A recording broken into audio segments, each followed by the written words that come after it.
Well, welcome to this month's March, the 20th, 2020 edition of Ask Your Herb Doctor on KMUD Garberville 91.1 FM. From 7:30 until the end of the show at 8 o'clock, you'll be invited to call in with questions related to this month's very specific topic of the worldwide frenzy surrounding the coronavirus. Dr. Peat is going to be joining us, and he's bringing a very interesting mental shift in the way that we're looking at this to bear. And just want to state at the very outset of this that it's a very emotional subject and no one is taking death lightly. When you've got loved ones that are dying, is absolutely no joke. So whilst some of the comments may seem a little light on it in terms of statistical numbers and some presentations from a Dr. Wolfgang Wodarg in Germany, we'll give information out for people to search all of this on the internet and see for themselves how some of these statistics have been extremely skewed and that the data can be seen fairly clearly from several other sites around the world that monitor outbreaks of viral pneumonia. So, Dr. Peat, are you with us? Yes. Okay, thanks so much for joining us. As usual, at the beginning of the show, I always ask you to introduce yourself so that people who are listening to the show, who maybe haven't listened to you or heard you before, can find out a little more about you. And then at the end of the show, we can give out your website where people can go read some of the abstracts and articles that you've written and find out some more about you. Okay. I got a Master's of Arts degree in 1960 from University of Oregon, then a PhD in 1972, specializing in physiology and biochemistry, and have been concentrating on reproductive and aging biology, but with special attention to the nervous system and how nutrition interacts with those changes. And it turns out I never was at all interested in virology, but it happens that this particular virus impinges exactly on the things that I've been working on for a long time. Inflammation, aging, and cellular respiration. Yeah, excellent. Good. Okay, I know we've spoken the last few days here to thrash out some of the details surrounding the a very alarming, certainly media alarming information and the lockdown statewide in California and across the states in America, similar to what they did in China. Anyway, without going too far into that, I think what I would like to try and do is to just outline influenza for people. I think a lot of the terms confuse people. I think there's a lot of terms and a lot of synonyms given for things, and that people need to understand what it is that we are working our way through here, what we are dealing with, influenza, and the various designations given to these influenzas, of which there are 4, type A, B, C, and D, with only really type A, producing all of the major flus, the Spanish flu and the Asian flu and Hong Kong flu, the bird flu and SARS and MERS, etc. These are all the things that I think have come to the public attention over the years with, in the last 15 years for sure, the potential pandemics that never did become pandemics, but certainly were very fatal to those great percentage of people that got them from the MERS and the SARS.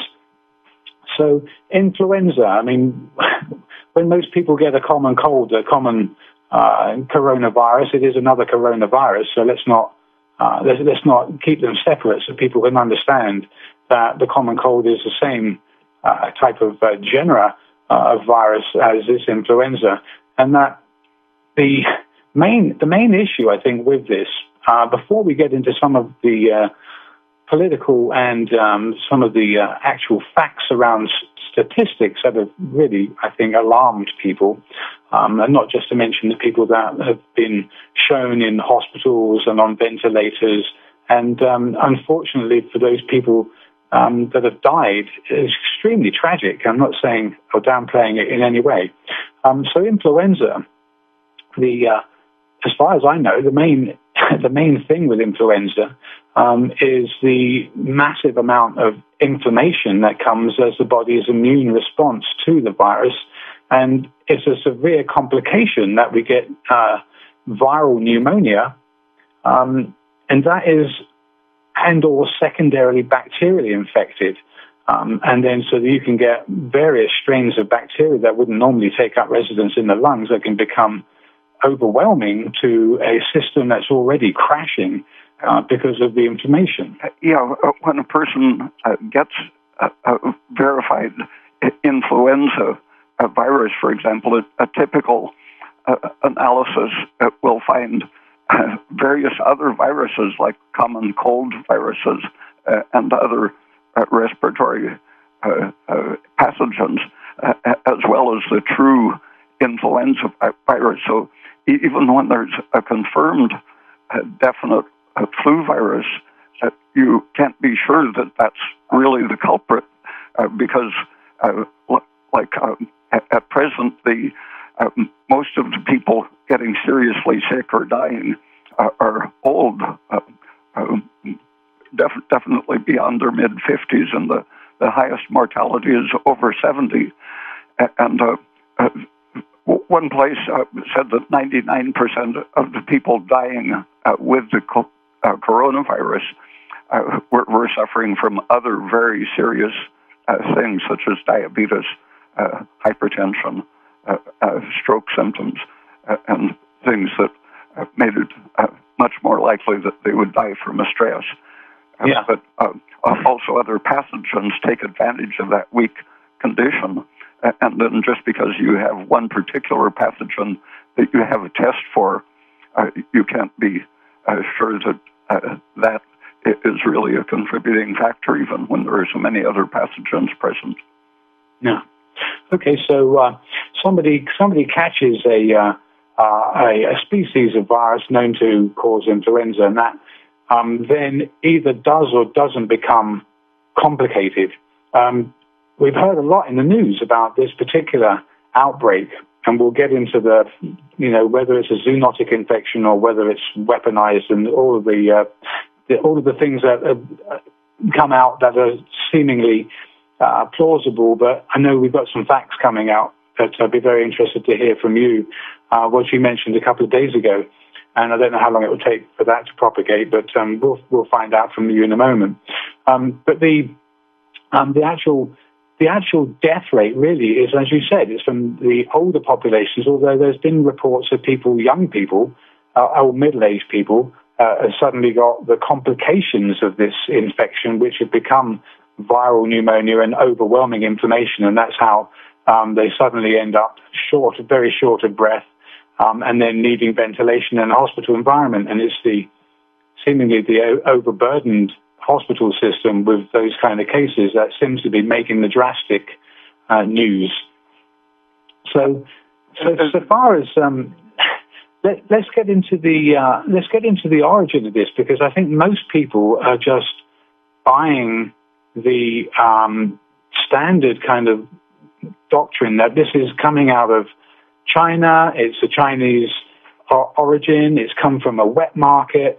And there's a zoonotic infection, meaning that animal species that naturally have their own influenzas, because it's not just human beings that suffer from influenza, but bats and pigs and camels and mice and civet cats, etc. Many species have their own type of influenza. But rather than the news talking about the wet markets and originating in Wuhan, you came out with some very, very interesting facts, interesting, controversial, or shocking news about it. And in terms of the gene sequencing that's happened, it's quite interesting for people to hear this. So would you outline what you've understood as, say, an origin for this?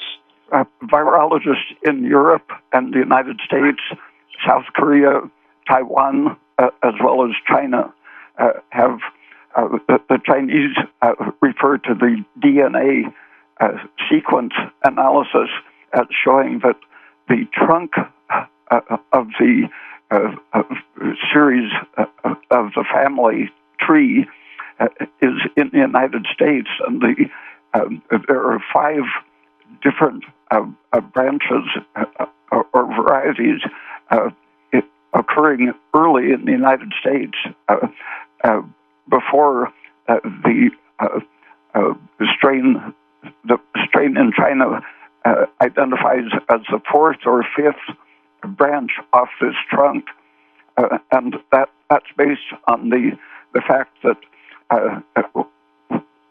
they're analyzing substitutions of bases in the DNA chain, and when you see 3 different changes, the third one, if you have one with 2 of the changes, and then a third one with 3 changes, and then a fourth with 4 changes, the ones with the fewer changes necessarily came before the last one. Right. This is like a phylogenetic tree in botany, right, where they classify species. Yeah, so the family tree of this virus shows that the one occurring in November in Wuhan was either the 4th or 5th descendant of this virus. So what's the position on where this would have perhaps come from then, or?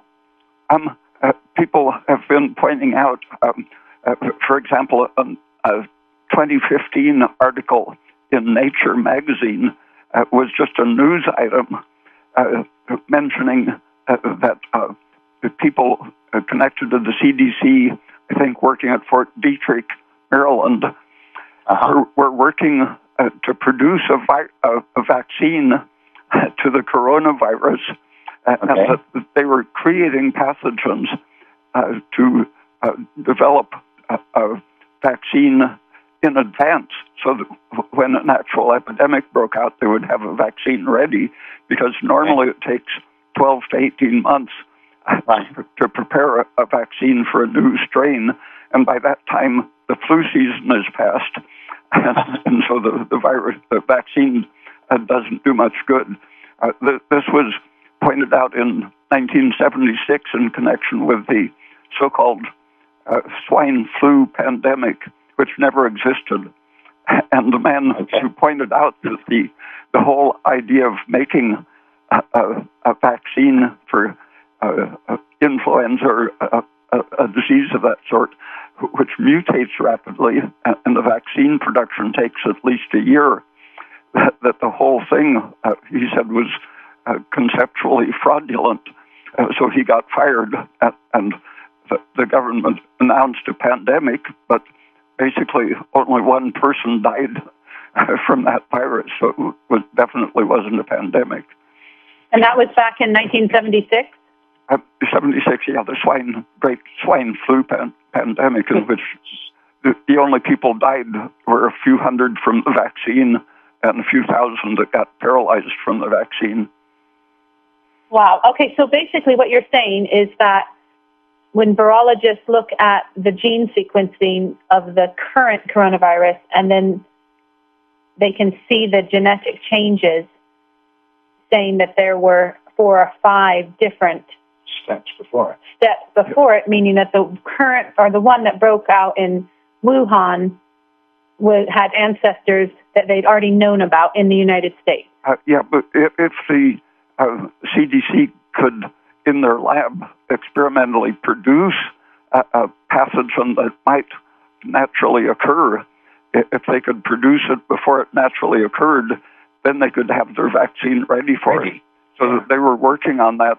That was reported as a news item in 2015 in Nature, but right below the title of that news item, the editors last month inserted an editorial note that people have been citing this as indicating the possibility that the virus escaped from the CDC's Fort Detrick lab.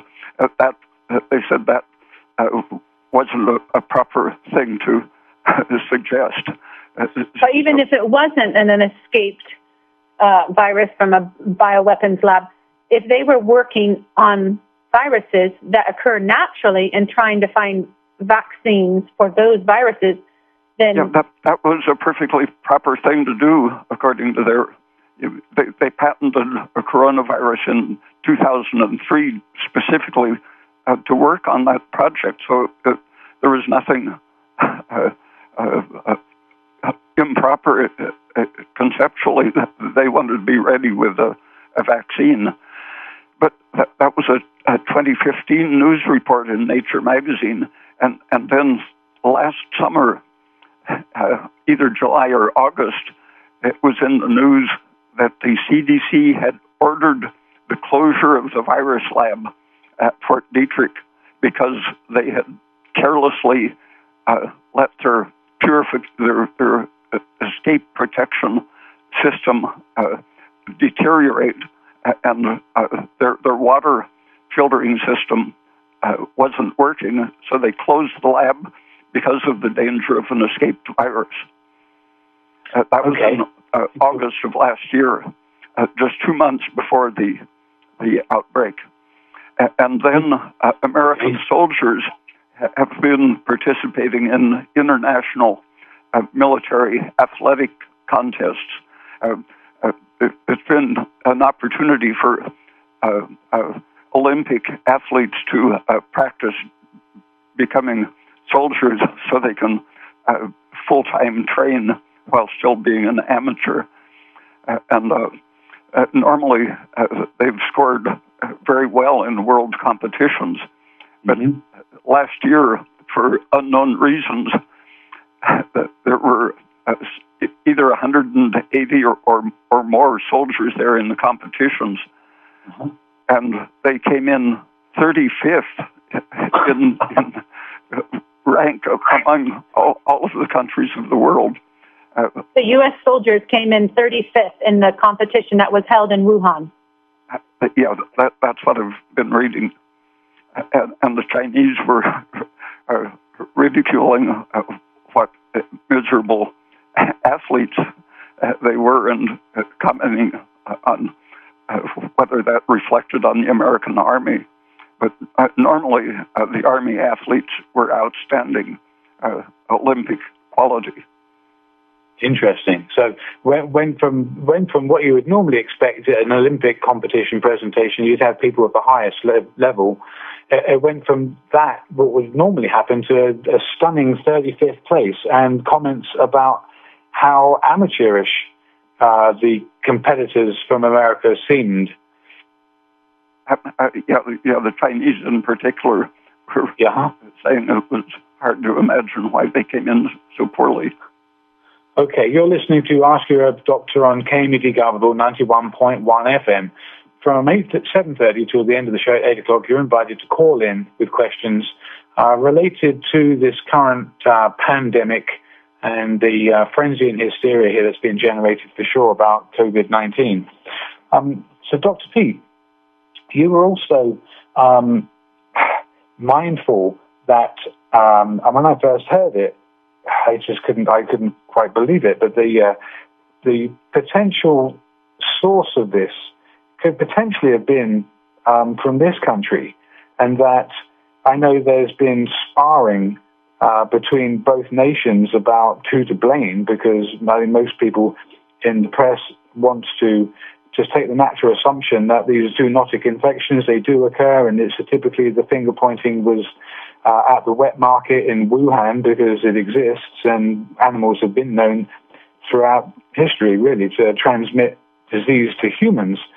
But this information about the phylogenetic tree of the virus's genome and how it's changed over time indicates a historical timeline for it, and that it was prior to the outbreak here in Wuhan that the sequence originated. So that's very interesting. A very recent article was published by top rank virologists saying that this particular virus was impossible to anticipate and to engineer. So even though that was the intent of the CDC for years, was to make a pathogen, these recent virologists says say that just the nature of this particular one, they can't foresee that anyone could have engineered this one. Okay, I think probably what we want to talk about at this point in time is the numbers. Certainly, from a alarmist point of view, it's gripped everybody's attention. I would say that having spectacularly gathered everybody's attention in one go, I say they, but I won't say they, this event has shut down most of the Western and the rest of the world in terms of paralyzing it, both economically and financially. And I guess it's one thing to see or to wonder how we're going to come out of this economically, and another to speculate that people were shorting the stocks or selling. We've had a couple of examples here of some senators who've sold several $1 million worth of stocks prior to this happening because of the briefing that was given back in late January. The chairman of the Senate Intelligence Committee, Richard Burr, the morning before he gave a talk and a week before announcing it to the public, he one morning sold 1.7 million. Okay, let's briefly mention this doctor's name because he's certainly in the news, and he's been in the news before in 2010 when he basically said the same kind of thing about a previous, I won't call it a pandemic because it never did turn out to be a pandemic, but Dr. Wolfgang Wodarg, so Wolfgang, Wolfgang, Wolfgang, and his last name is Wodarg, Wodarg. Would you like to speak a little bit to Wolfgang, his background, or we can get into the statistics that he highlights that at this point in time really basically flat out refuse to believe that this is anything exceptional. And obviously there are links to potential for producing vaccines and all the money that's involved in giving those contracts out. And not only that, but to the people that would readily take it up given the scaremongering that's gone on with this. John Ioannidis is another very well-known professor who has analyzed other statistical disease situations, and he is suggesting that this might be history's greatest evidence fiasco. If that happens, though, considering the ruining the economy of the world, no one is going to be able to admit that. So there's going to be a great campaign of trying to convince the world that something really is happening, despite Ioannidis and Wodarg's points that they can't see the evidence because they weren't doing the testing in previous years in a way that can be compared. And the testing, creating many new testing kits, it's very useful and can be used to help to control the virus. But when you look at its application in China, first it looked like 2.7% of those infected were dying. But as they produced huge amounts of the test kits and were testing very large numbers of people, the mortality rate per infection decreased to 0.6% was the most recent one I saw.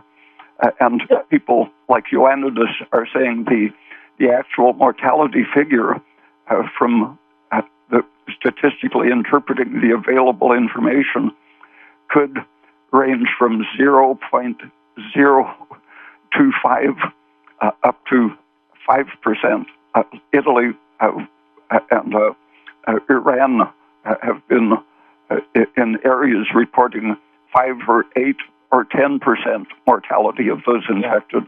But if you look at just the people reporting to hospitals, for example, then 10% wouldn't be an unreasonable expectation, because the sickest people will be the ones you're measuring. But as the population expands, for example, in South Korea and China, where they measured larger numbers of people, the mortality rate ended up closer to 0.6%.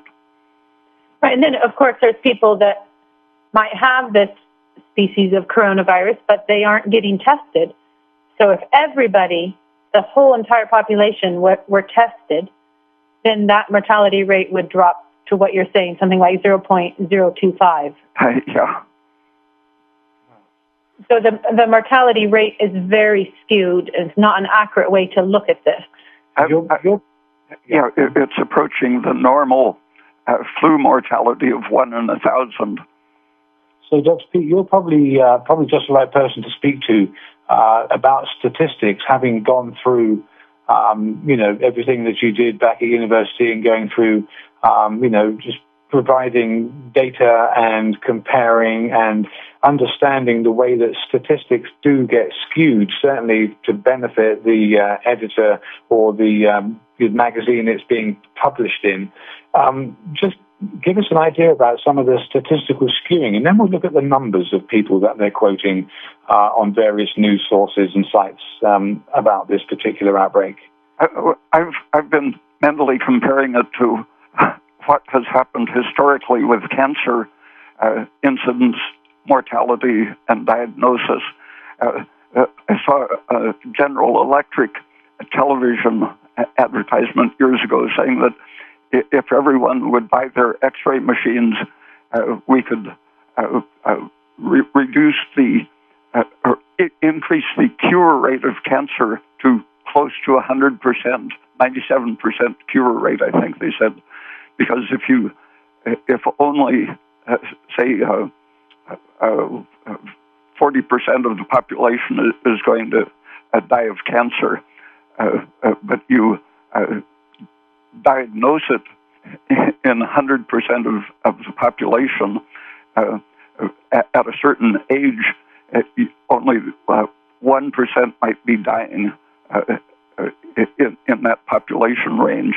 But if you increase the number that you treat, and you're treating people that were otherwise would never have discovered their cancer, you will seem to have a high cure rate.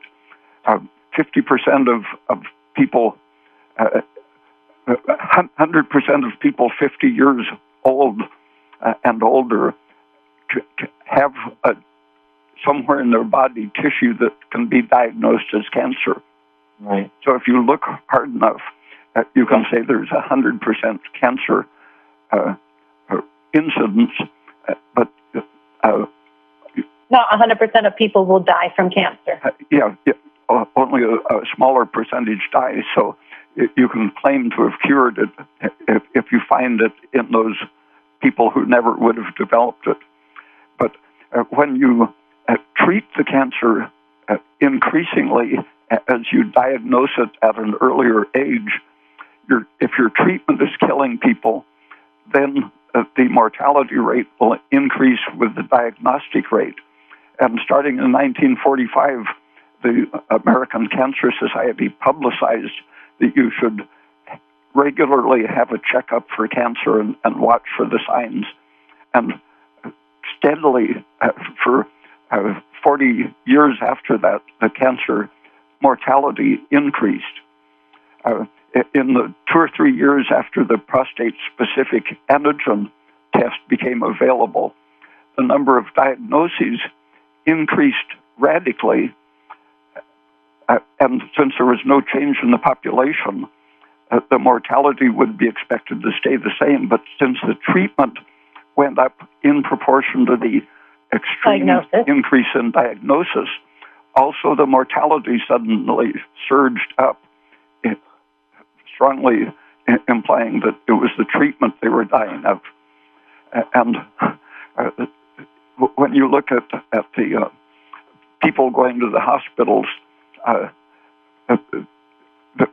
certain proportion of those historically in the United States, between 200 and 440,000 are being killed by medical mistakes in the hospital.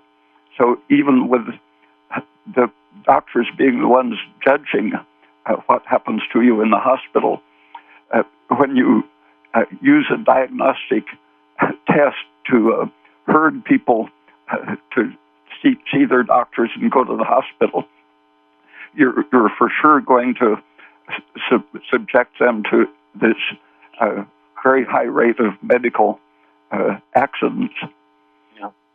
Yeah, we've always said that the iatrogenic drug deaths figures are pretty startling in terms of the sheer numbers. Okay, you're listening to Ask Your Herb Doctor on KMUD Garberville 91.1 FM. From now until the end of the show, you're invited to call in with questions about this month's topic on the outbreak of coronavirus and its impact worldwide.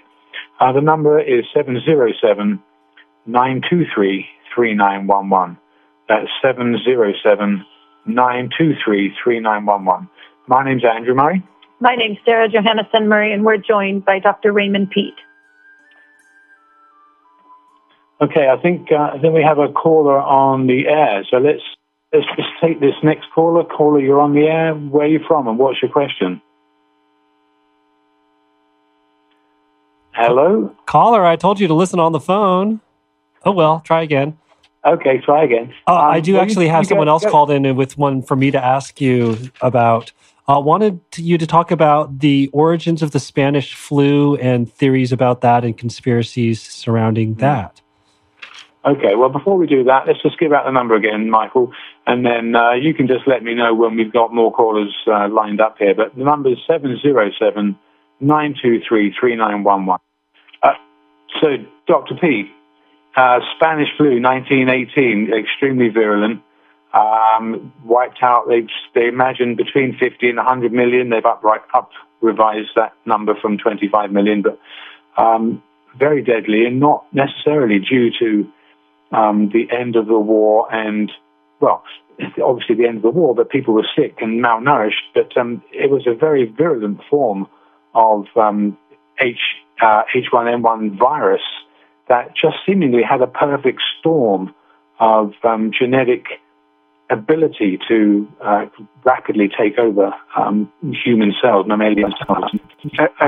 The data, it's a very few actual tissue samples that's based on compared to the millions of deaths. Yeah.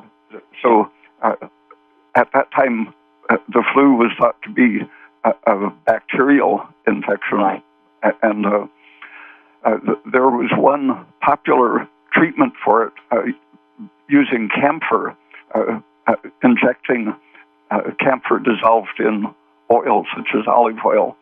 And it turns out that even though they thought it was a bacteria and they believed they were curing people with this camphor treatment, about 40 or 50 years ago, someone noticed that a distillate of petroleum smelled like camphor, and they purified it and added an amino group to it to make it water soluble, and found that it's an anti-influenza agent. I think it really grew out of the perception that natural camphor was being used widely in the First World War.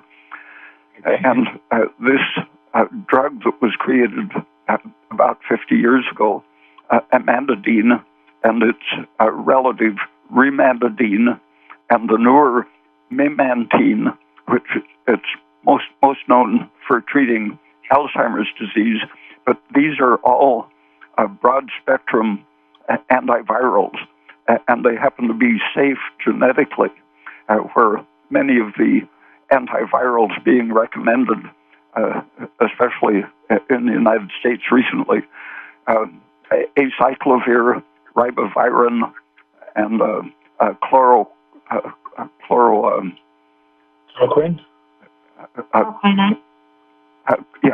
Quinone. Chloroquine, I think it is. Anti-malarial. All of those happen to interfere with human DNA, and they're recognized as genotoxic. So if you have many millions of people taking those preventively, you're going to have millions of people with genetic damage, and you don't want that in the young population. I know you've spoken to this in the past when we've done various radio shows on viral disease, and you're not very. I know you really want people to be healthy, and you want them to be as healthy as they can be and do it as naturally as possible. But you're really not into antivirals as such, are you? In terms of safety treatment or. These related to camphor, memantine, for example. So they're safe. I think they're safe genetically, and they're moderately effective against a wide variety of viruses. But aspirin has, if it was under patent, it would be considered the super antiviral because it's active against such a variety, including influenza and herpes and rhinovirus and various hepatitis viruses. I just want to hold you there for a moment, Dr. Peat. We'll definitely have certainly make sure we have time for strategies here to mitigate this. But I think we have a caller on the air, so let's take this next caller. Caller, you're on the air. Where are you from? Yes, hello. Am I in the air? Yes, go ahead. Yeah, well, I'm wondering that since the transmission is by droplets rather than aerosol that are coming from the oral or nasal cavity, which could be considered like a point source, similar to a point source in pollution, wouldn't you think that mandatory wearing of masks when you're around other people would stop the spread in its tracks? That does seem reasonable, since the aerosol will likely be trapped on a fairly fine porous mask. And they've always mentioned the regular hand washing as being a number one preventative, because most people, unfortunately, don't even think about it, but they're constantly touching their nose, rubbing their eyes, putting their fingers near their mouth, and I think people do it probably 100 times a day unconsciously, and I think that's as much a... Soap is a surefire viricide for this type of virus, but that was in the news, and shortly after a man was hospitalized because he ate soap, thinking it would be internally, but it's not safe to eat, but it's very virucidal on the skin. Okay, you're listening to Ask Your Dr. KMD Garberville 91.1 FM. From now until 8 o'clock, you're invited to call in with questions related to this month's topic of the coronavirus, and the number is 707-923-3911. So, Michael, is there anybody else here that's waiting at this point in time? Yes, that's what the theme music means. Okay. You have two calls. Okay. Yep, it's difficult to see. So, caller, you're on the air. Where are you from, and what's your question? Hi, I just had a quick comment and the question. I'll take my answer off the air. So, hi, this is me? Yeah, go ahead.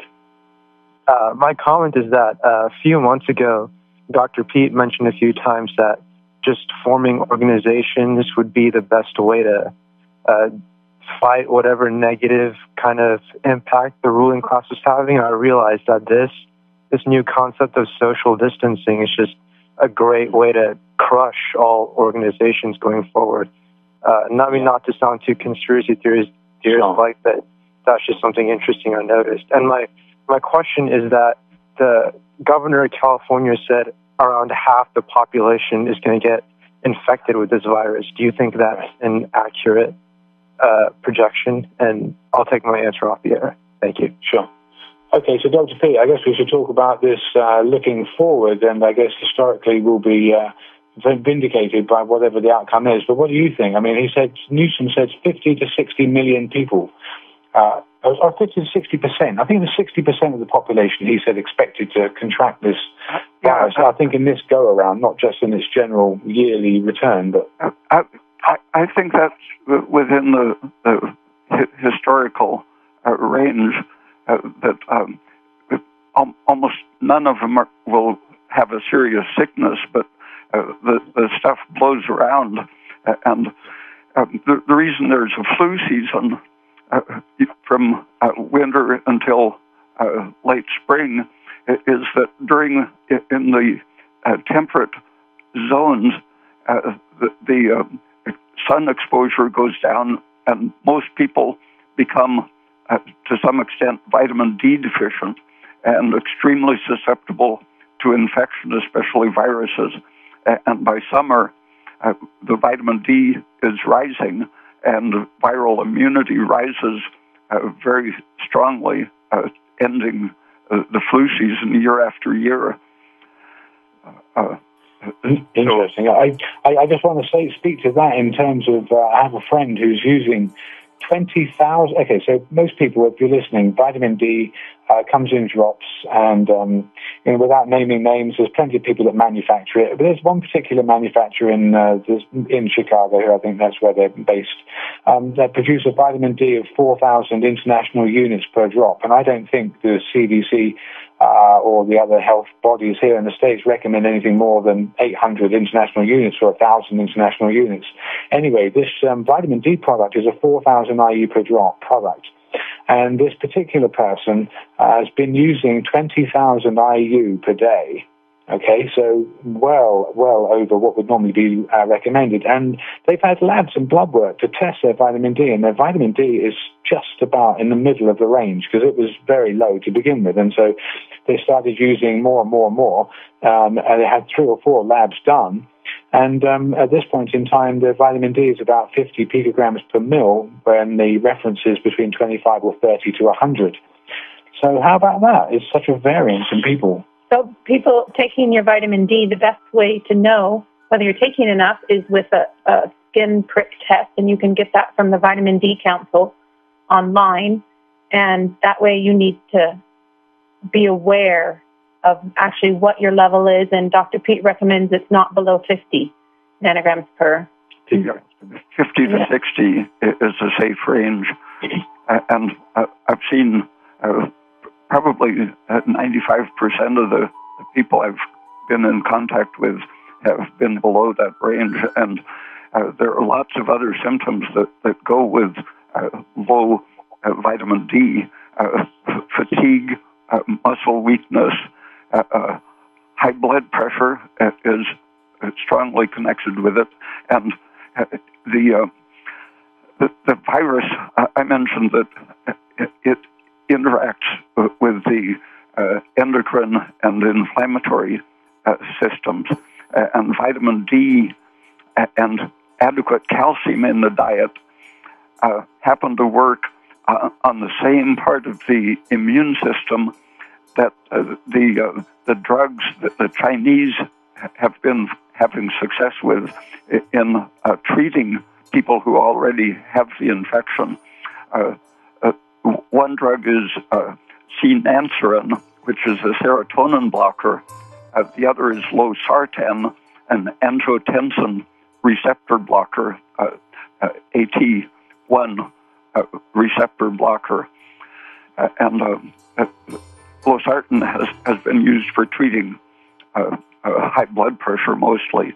But it turns out that all of these anti-inflammatory natural substances, a good calcium intake in the diet, adequate vitamin D, normal level of progesterone, aspirin, and almost everything anti-inflammatory that has been studied in relation to this inflammatory system works in the same direction as this drug recommended by the Chinese. So would you recommend that people go see their doctor and ask for a prescription of losartan and memantine and any other drugs, or would you recommend people wait till they get sick to use them? I mean, what's your recommendation? A man in Italy about a week ago emailed me about his friend with confirmed coronavirus, and I mentioned the Chinese recommendations to him, he rushed out and got a losartan prescription. The next day, he said his friend was up and out of bed and feeling good. And today I got an email from him saying that not just good, he feels like he has new lungs. I wanted you to outline here, you mentioned that the ACE1 and ACE2, the drugs that would block that the losartan is one of those drugs, isn't it? Yeah, it blocks there's a lot of confusion going around because the ACE inhibiting drugs have been available for decades, but in just the last 10 or 15 years, a lot of subtle details have been discovered. Some people are saying that since the virus attacks the ACE2 enzyme, that this is the receptor, so-called, for the virus, and that this receptor combines with the AT1 angiotensin receptor site to infect the cell and reproduce. They say that anything that increases ACE2 enzyme must increase your susceptibility to the virus, but it's exactly the opposite, because ACE2 is a defensive anti-inflammatory enzyme that destroys angiotensin, even though it's called angiotensin converting enzyme number 2. What it's doing is trimming 2 amino acids off the end of angiotensin molecule, turning it into what they call angiotensin 1 to 7, which is doing the opposite, curing, preventing the fibrotic and inflammatory processes that damage your lungs, arteries, bones, heart, nerves, and kidneys, and so on. So the things that block the AT1 receptor also increase the ACE2 enzyme, which is protective. So as it turns out, in fact, it looks confusing to the old textbook idea that the ACE enzymes are simply making the angiotensin relevant. Okay, I don't think the show would be complete without mentioning herbs, obviously, given the title of the radio show. I kind of get lost in a lot of the science, and a lot of the science does support a lot of the interactions of herbs and herbal medicines. I know in Europe, for the countless years, pneumonia has been present in England and in Ireland, and people have died, obviously, from pneumonia. It's very common in the winter. There are products like pleurisy root, which has been well documented for its antibacterial effect for pleurisy, and then obviously other material that works to either cause an anti-inflammatory effect. But we did mention the whole point of the what they call the cytokine storm in the pneumonic version, or the primary kind of pneumonia. You really want anti-inflammatories, and so echinacea root is definitely an anti-inflammatory rather than the flowers. The flowers do have an antiviral action, but I think they're probably a little bit too maybe stimulating. So it's the anti-inflammatories. And then I know elderberry has been picked up a lot, certainly in the press and on the internet, as being beneficial for this particular virus. Obviously, things like thyme and, again, the antibacterials that the labiati, the daisy family, not daisy family, the mint family exhibit. A lot of those monoterpenes and terpenes there are very positively antibacterial. But I think from an inflammatory perspective, that's the main thing, is to try and get on top of the inflammation. And then for secondary infections, those things that would be used as volatile oil herbs to control bacterial infection. Okay, so I know we do have callers on the air here, and we want to make sure that the callers can get on. So let's, and we're probably going to do this next month if we're all still here. I'm sure we will be, but Let's take this next caller. Caller, you're on the air. Where are you from and what's your question? And we need to be fairly quick. I am from the San Francisco Bay Area, and I'll take this off my phone.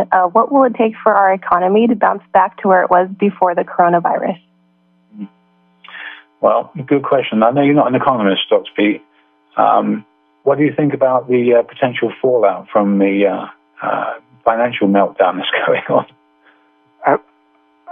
The government is talking about giving large amounts of money to corporations rather than emphasizing getting it directly to the population.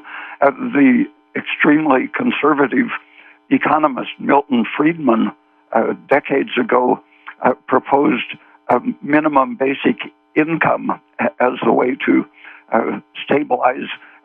He proposed, for example, that it would allow industry to have stayed in the United States instead of going to China. And at this point, his proposal probably wouldn't do much to recover the industry from China. But I think he was on the right track, that it's necessary to get money to the consumers, not just to the corporations that are losing money. Well, I have some interesting facts that I wanted to mention, Dr. Peat. I was looking at the number of deaths after you had told me that there was an average of 44,000 people that die in the United States from flu. And right now, it's when they've done the math, they've extrapolated that about 10% of those flu cases were caused by the coronavirus in previous years. Now, this is a different strain. But anyways, if it was going to stick with previous years, it would be about 10% of that 44,000 would die from this coronavirus. Am I understanding you correctly, Dr. Peat? Yeah, and Dr. Vodarg made the same point, that he said, according to the historical curve using those figures, he would have expected, I think he said, 2,000 to 2,500 deaths in Germany, where at that point it was 200.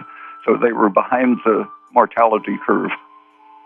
And then I found another database that talks about deaths from pneumonia, which can be pneumonia caused by anything, but so it could be because someone had a bacterial infection, and older people, right? So basically there was 85,000 people died in the United States in 2017, and 58,000 of those were 70-plus years old. And in China, they had, in 2017, 161,000, and 125,000 of those people were 70 years or older. So these deaths are from pneumonia of various causes. Yeah, old age causes sepsis and pneumonia as the most common causes of death,